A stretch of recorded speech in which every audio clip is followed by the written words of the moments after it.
Good morning everyone সকলোকে আজিৰ ক্লাছলৈকে স্বাগতম জনাইছোঁ সো যেহেতু আপোনালোকে জানে আমি সেকেন্ড ইয়াৰ এইচএস সেকেন্ড ইয়াৰ পলিটিক্যাল সায়েন্সৰ কোৰ্সটো ইউটিউবত স্টাৰ্ট কৰিছোঁ ডেইলি এটাকে ক্লাছ আমি আপলোড কৰোঁ গতিকে ৰাজনীতি বিজ্ঞানৰ পাঠ্যসূচী যেটো AHSCC NCERT লগতে CBSE পাঠ্যক্ৰমৰ হৈতে একে হয় হেতু আমি কোৰ্সটো স্টাৰ্ট কৰিছোঁ ইংলিশ আৰু অসমীয়া দুইটা মাধ্যমতে আপোনালোকে ইয়াতে স্লাইড বিলাক দেখিবলৈ পাব গতিকে কোৰ্সটো বিষয়ে আমি অলৰেডি দুটা ক্লাছ কৰিছো প্ৰথম ক্লাছটোত আমি সিলেবাসৰ বিষয়ে ডিসকাস কৰিছিলো নেক্সট ক্লাছত আমি আলোচনা কৰিছিলো ফাৰ্স্ট ইউনিটটো যেটো বৰ্তমান নালাগে বাট আমি এনে এটা ওভাৰভিউ দিয়াৰ কাৰণে আমি আলোচনা কৰিছিলো শীতল যুদ্ধৰ যুগ বা কোল্ড ওয়াৰ এৰাৰ বিষয়ে আমি আলোচনা কৰিছিলো কোল্ড ওয়াৰ সময়ত কি হৈছিল যেনে কিউবান মিসাইল ক্ৰাইসিস গোষ্ঠী নিৰপেক্ষ আন্দোলন লগতে কোল্ড ওয়াৰ দুটা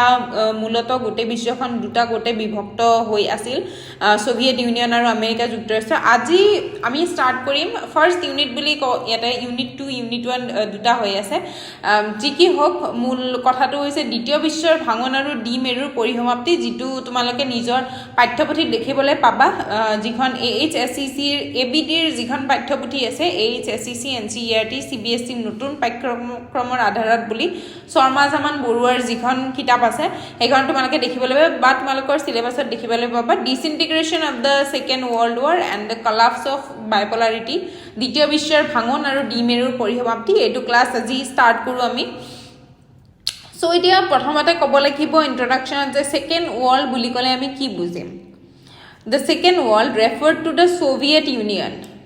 and the socialist countries of Eastern Europe. Second world মানে হৈছে Soviet Union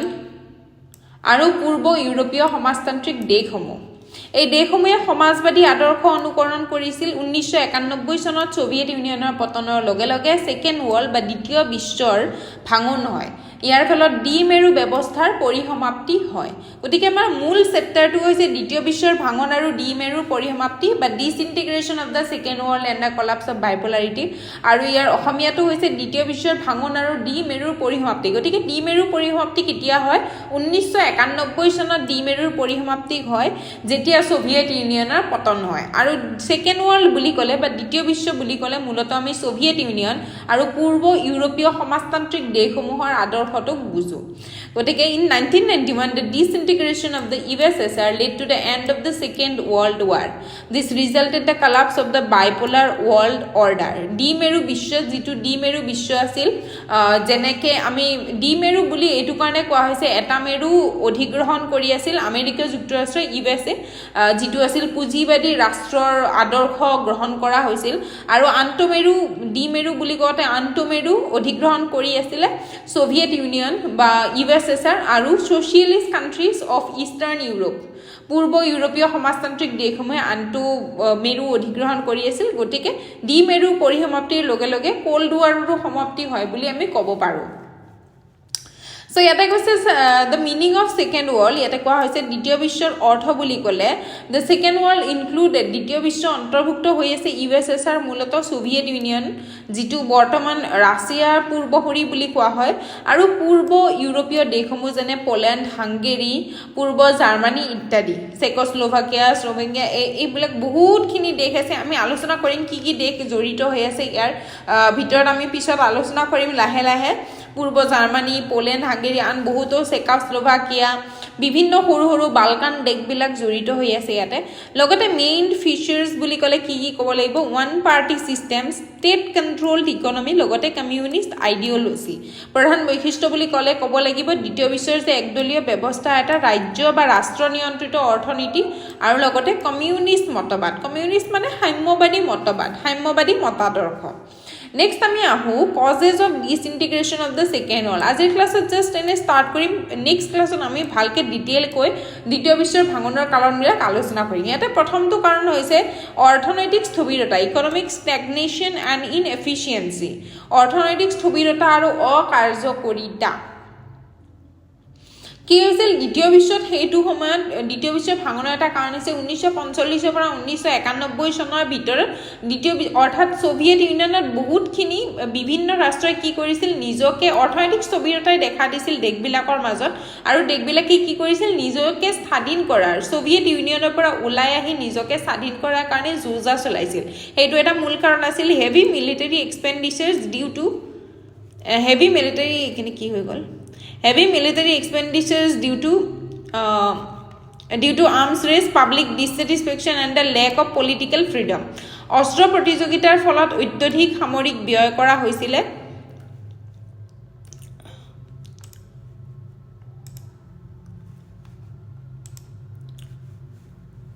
so just a second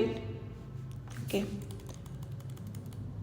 যেটো আমি পঢ়ি আছিলো যে সেকেন্ড ওয়ার্ল্ড আৰু ইয়াতে আমি পঢ়ি আছিলো causes of the disintegration of the second world দ্বিতীয় বিশ্বৰ ভাঙনৰ মূল কাৰণবিলাক কি আছিল এটো বিষয়ে আমি পঢ়ি আছিলো ইয়াতে আমি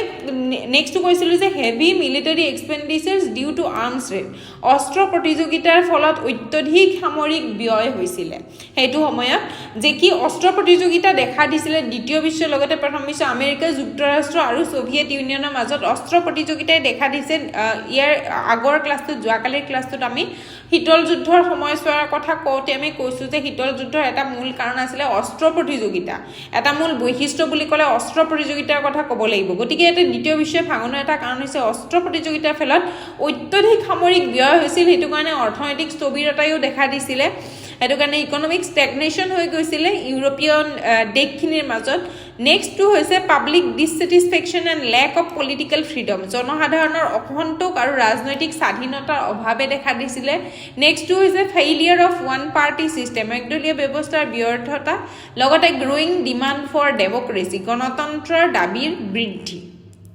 এটা নেক্সট আমি কব পাৰো ৰিফৰ্মস ইন্ট্ৰোডিউসড বাই মিখাইল গৰ্বাচেভ এইটো হৈছে আন এটা মূল কাৰণ তোমালোকে চাগে ক্লাছ বিলাকত তোমালোকৰ কলেজ বা হায়াৰ সেকেন্ডাৰী ক্লাছ বিলাকত তোমালোকে পঢ়িছা চাগে যে গ্লাছনোষ্ট আৰু পেৰেষ্ট্ৰইকা এই দুটা নীতি মিখাইল গৰ্বাচেভে আনিছিলে সোভিয়েট ইউনিয়নত সেই সময়ত মিখাইল গৰ্বাচেভ সোভিয়েট ইউনিয়নৰ মূল লিডাৰ আছিল মিখাইল গৰ্বাচেভ কোন এইবোৰৰ বিষয়ে আমি নেক্সট ক্লাছত পঢ়িম ভালদৰে গতিকে তেওঁ যি দুটা মূল নীতি আনিছিল এই দুটা বহুত ইম্পৰ্টেন্ট নীতি হয় এক্সামৰ কাৰণেও ভালকে মনত ৰাখিবা তোমালোকে যে গ্লাছনোষ্ট আৰু পেৰেষ্ট্ৰইকা গ্লাছনোষ্ট মানে হৈছে খোলাখুলি নীতি বা অপেননেছ অৰ্থাৎ কি হ'ব জনসাধাৰণে যিকোনো কথা চৰকাৰক সুধিব পাৰিব এডমিনিষ্ট্ৰেচনক সুধিব পাৰিব প্ৰশাসন ব্যৱস্থাটো খোলা হ'ব জনসাধাৰণৰ সন্মুখত একদম ট্ৰান্সপাৰেন্ট কৰিম বুলি কৈছিল তেওঁ নেক্সট হৈছে পুনৰ্গঠন নীতি বা ৰিষ্ট্ৰাকচাৰিং আৰু যাৰ ফলত কি হৈছিল সোভিয়েট ইউনিয়নত ভাঙনে দেখা দিছিল So Soviet Union of Bhangon 1991 disintegration of the Soviet Union 1991 the Soviet Union officially collapsed in 1991 Soviet Union 1991 চনত আনুষ্ঠানিকভাৱে পতন হয় আৰু কি হয় 15খন স্বাধীন গণৰাজ্য সৃষ্টি হয় সোভিয়েট ইউনিয়ন ভাঙন হৈ পেলাই 15খন গণৰাজ্য সৃষ্টি হয় যে চেকোস্লোভাকিয়া পোলেণ্ড হাঙ্গেৰি এইবিলাক দেশবিলাক বালকান দেশবিলাক বহুতখন দেশে নিজকে স্বাধীন ৰাষ্ট্ৰ হিচাপে স্বীকৃতি প্ৰদান কৰে আৰু কি হয় dominance of the communist party came to N and যিটো সোভিয়েট ইউনিয়ন বা সোভিয়েট ৰাছিয়া সোভিয়েট ইউনিয়ন যিটো আছিল সেইটো কলাপস হয় হৈ পেলাই কি হ'ল ৰাছিয়াৰ সৃষ্টি হ'ল কমিউনিষ্ট দলৰো আধিপত্যৰ তেনেকে অন্ত পৰিল মিখাইল গৰ্বাচেভৰো তেনেকে অন্ত পৰিল বুলি ক'ব পাৰি আৰু বিভিন্ন কাৰণ আছে আমি কাৰণবিলাক পঢ়িম লাহে লাহে কলাপস অফ বাইপোলাৰিটি এতিয়া ডি মেৰুতাৰ পৰিসমাপ্তি বুলি ক'লে কি বুজিম during the cold war world politics was divided between USA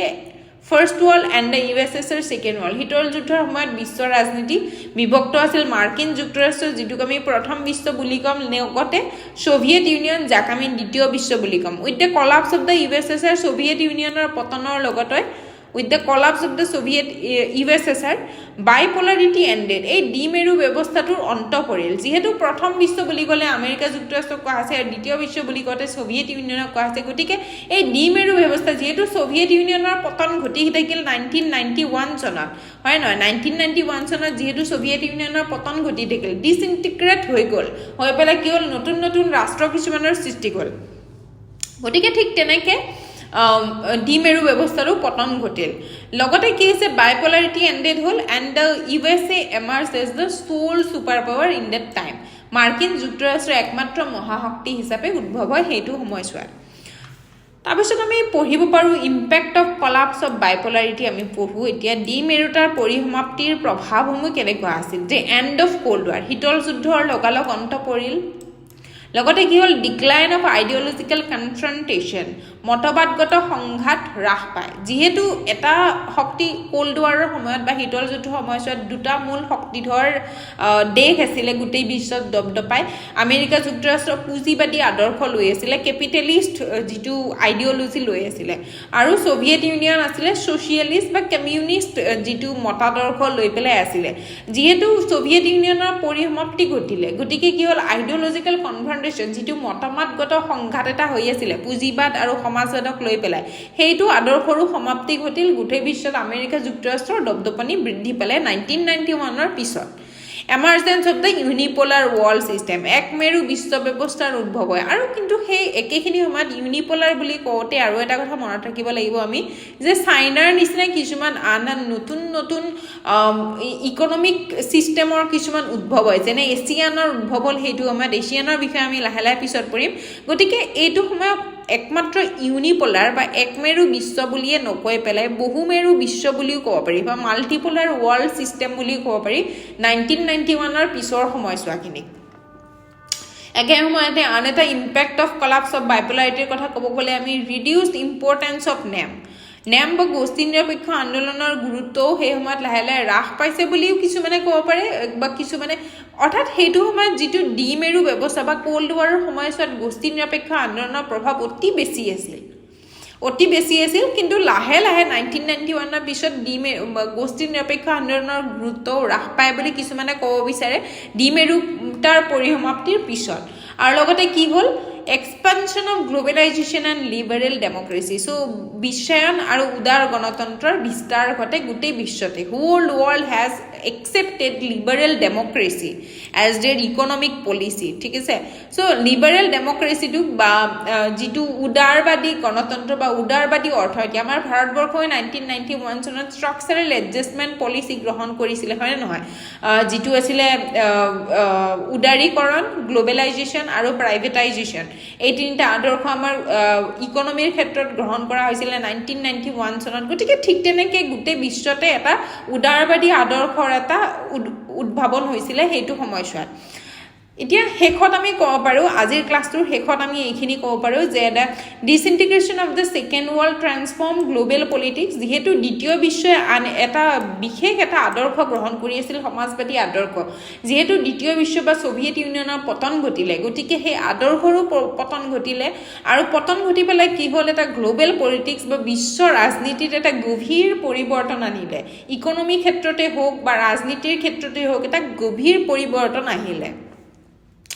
The collapse of bipolarity marked the beginning of the new world order. দ্বিমেৰুতাৰ পৰিসমাপ্তি এটা নতুন বিশ্ব ব্যৱস্থাৰ সূচনা কৰিলে It was a major turning point in contemporary international relation. আধুনিক আন্তঃৰাষ্ট্ৰীয় ৰাজনীতিত এক গুৰুত্বপূৰ্ণ গতি হিচাপে গুৰুত্বপূৰ্ণ এটা আমি ক'ব পাৰোঁ না এটা টাৰ্নিং পইণ্ট গুৰুত্বপূৰ্ণ এটা টাৰ্নিং পইণ্ট হিচাপে দেখা দিলে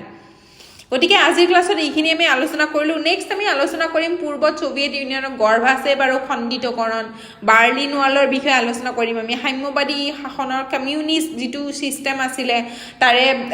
বালকান দেশ মধ্য এছিয়াৰ দেশবিলাকৰ বিষয়ে আমি আলোচনা কৰিম ইণ্ডিয়া এণ্ড ছোভিয়েট ইউনিয়নৰ যিটো ৰিলেশ্যন আছিলে সেইবিলাকৰ বিষয়ে আমি লাহে লাহে আলোচনা কৰি গৈ থাকিম আৰু লগতে পৰীক্ষাৰ কাৰণে কেনেকুৱা প্ৰশ্ন হ'ব পাৰে সেইবিলাকৰ বিষয়ে আমি আলোচনা কৰি গৈ থাকিম লগতে আজিলৈকে ইমানলৈকে ক্লাছত সামৰণি মাৰিছোঁ থেংক ইউ